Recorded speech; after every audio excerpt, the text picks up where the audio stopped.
आप यहाँ पर हैं, आपका जो घर बन रहा था उससे जो है वो सारा मिट्टी ला के बुलडोजर्स ला के गिरा दिया गया है, उस हवाले से भी आप कहना चाहेंगे?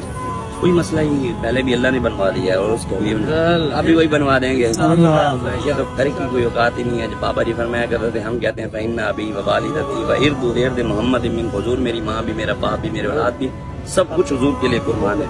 तो कोई मसला नहीं है, ये तो कोई मसला ही नहीं। परेशानी नहीं बनेगी, वापस जाएंगे छत नहीं होगी और वो कमरे नहीं होंगे? अब नहीं है तो क्या होगा? अब नहीं है तो क्या